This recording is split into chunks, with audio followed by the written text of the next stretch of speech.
Hey folks, Jackdaw here. Choosing your vocation is crucial in Dragon's Dogma 2. Each class has unique abilities, strengths and weaknesses that creatively shape your gameplay. Having the lowdown is key to choosing a vocation that perfectly aligns with your playstyle. So today we're delving deep into each starter vocation in DD2 to give you the inside scoop, helping you make the right choice as you kick off your new adventure. And in Dragon's Dogma 2, there are currently at least 10 vocations divided into starter, advanced and hybrid classes, with potentially more hybrids to be announced. Initially, you're going to kick things off with one of the 4 basic starter vocations and gradually unlock more vocations through quests and so on. For example, as you hit around the mid-game, hybrid vocations become available. These vocations blending 2 vocations together for a very unique gameplay experience, like the Magic Archer, which basically combines the powers of a sorcerer with roguish tactics and archery mastery, providing a truly insane, distinct class. For now, we're only focusing on the basic starting vocations, saving advanced and hybrid vocations for later videos, so don't even think about those just yet. But buckle up as we're going to take a closer look at each starter vocation, arming you with all the insights you need to make the very best decision when Dragon's Dogma 2 arrives. But we're going to start with a quick overview of DD2's vocation system, just so we're all on the same page. So Dragon's Dogma boasts a class system that's a breath of fresh air compared to titles like Dragon Age. Here, you're not shackled to a single class for the entire game. Starting off as a humble archer doesn't mean that you're going to be stuck in a arrow-flinging rut forever. Once you unlock other vocations, you can seamlessly switch, transitioning from your archer into a formidable trickster wielding illusions and a mysterious sensor weapon. This level of flexibility lets you hop between vocations as you unlock them, trying on different playstyles without being held back, which is quite a common thing that happens in a lot of RPGs I've particularly played. And it's just another reason why I love Dragon's Dogma, having a completely versatile free class system. Now in Dragon's Dogma 2, the vocation scene has evolved. No longer are vocations tethered to specific experience levels, like they were in the original. This time around, vocations unlock through questing and interactions with specific NPCs as uncovered by IGN. This shift leans more into encouraging players to dive into quests rather than grinding tirelessly just to unlock a new vocation. It's a change that, in my opinion, injects a positive spin into the system, now incentivizing exploration and questing. With that in mind, let's explore the starting vocations available in Dragon's Dogma 2 from the get-go. Now initially, these starting vocations are going to seem very familiar from the first game if you've played it, but this time around it's been promised that DD2's vocations pack an upgraded punch in terms of both balance and damage. One significant change straight out of the gate is the Strider vocation, originally your rogue class in DD1, which to be fair was like the second best class, so overpowered, brilliant, but it's now been split into 2 different vocations. No more is the Strider, instead we have the Archer and the Thief, which is somewhat similar to the original Assassin and Ranger vocations, which are currently not present in DD2. Now going back to what the Strider used to mean, in the original it seamlessly blended the finesse of a bow with the nimbleness of a pair of daggers, creating a very versatile rogue playstyle. However, now with the introduction of 2 separate vocations, players can fully concentrate on their chosen weapon, combat role, and gain additional abilities for said vocation. Now, as somebody who did cherish the ranged melee versatility of the Strider class in DD1, swiftly switching between daggers and a bow to engage and escape, I can't help but feel a little bit disappointed by this shake-up. Nevertheless, the division into Archer and Thief does suggest a more tailored and specialised approach to gameplay in DD2. And like I said, the Strider was pretty overpowered anyway, so it is good that they are balancing it out this time around. And speaking of which, we may as well just start with these 2 new rogue vocations introduced in DD2, and the first one is the Archer. Now if you couldn't immediately tell, the Archer is all about delivering precision in long range attacks using a bow and an arrow. Its forte lies specialise in sniping enemies from a long distance, especially effective against those perched up high, which is certainly a big deal in Dragon's Dogma, considering, you know, you're gonna be killing dragons. But the archer isn't just all about offense. They play a pivotal role in supporting the front line by identifying and capitalizing on enemy weaknesses, paving the way for your pawn allies. Choosing the archer vocation means prioritizing dealing physical damage from a distance, albeit at the expense of defense, in exchange for heightened ability. Their nimbleness grants them swift movement across the battlefield, dodging attacks and strategically positioning themselves, very much in sync with the thief vocation, yet standing apart from the fighter vocation.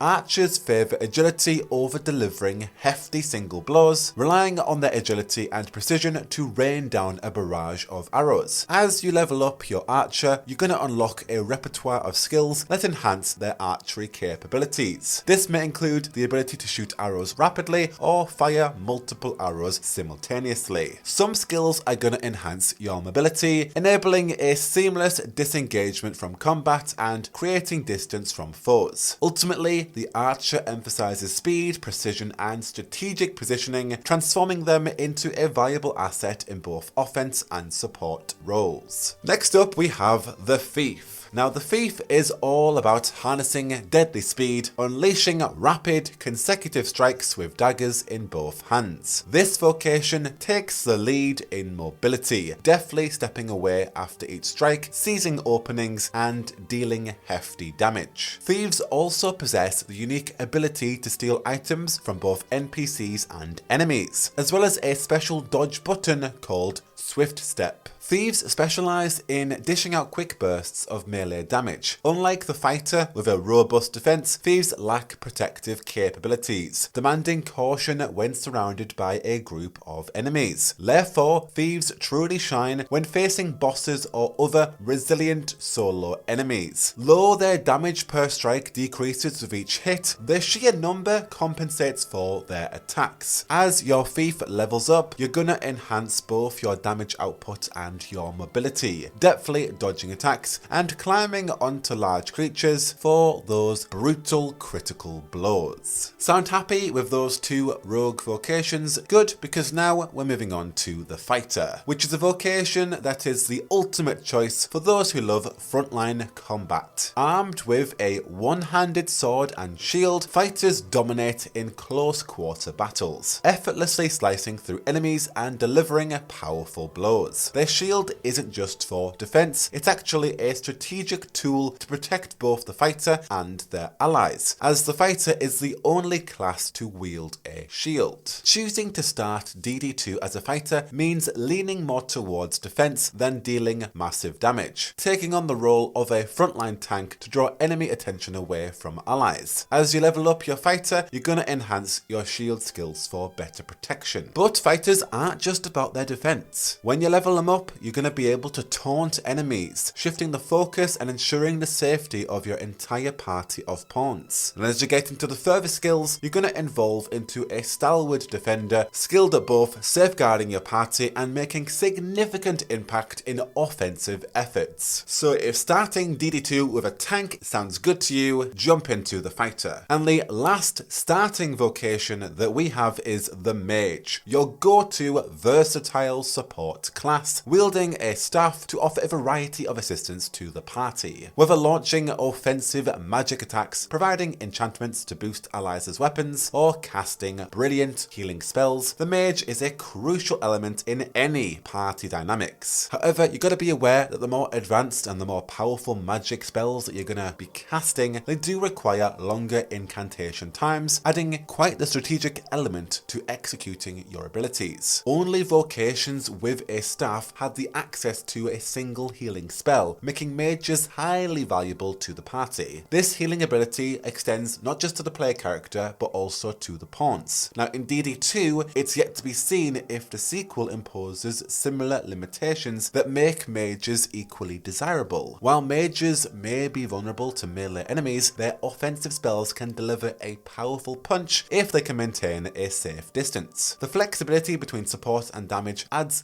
complexity to mastering this starting vocation, offering players strategic choices based on the needs of their party and the challenges they face. As mentioned, your pawns can fulfill each of these vocations. So even if you don't want to play as a mage, it's certainly vital to have one in your party simply for healing and dealing the massive damages you're going to get from those offensive spells. So those are the 4 very basic vocations covered that you're going to be starting DD2 with. But how does our Arisen progress and enhance their skills with their chosen vocation? Let's say you start as a mage, but very quickly decide you want to become a fighter instead. And also, in the future, when we're looking to unlock further vocations, how are we going to get those? Well, according to DD2's website, on your travels, you're going to encounter Vocation Maisters, who have mastered their chosen vocation to the fullest. By deepening your relationship with a Vocation Maester and gaining their approval, you can gain access to their vocation, or they may grant you special tomes that teach skills of the highest order, the Maester's teachings, so to speak. Take Lennart. He's a fighter maester and a seasoned swordsman who has long served the fortress village of Melv, which I believe is the starting village we explore once our Arisen has faced the dragon in the initial prologue of DD2. So of course, as a fighter or a fighter wannabe, your best bet is to build a friendship with Lennart through questing until he reveals his teachings to you. And then you're going to be able to unlock the highest order of skills for your specific vocation. And of course, this is going to be the same process for each vocation maester out there, explaining another way to unlocking vocations and ranking up your vocations via questing. So keep an eye out for each vocation maester out there. Moreover, in DD2, you have the flexibility to change vocation and unlock advanced and hybrid vocations as we play on. And apparently, once you unlock them via questing, you can change your vocation by visiting the Vocation Guilds. Not much information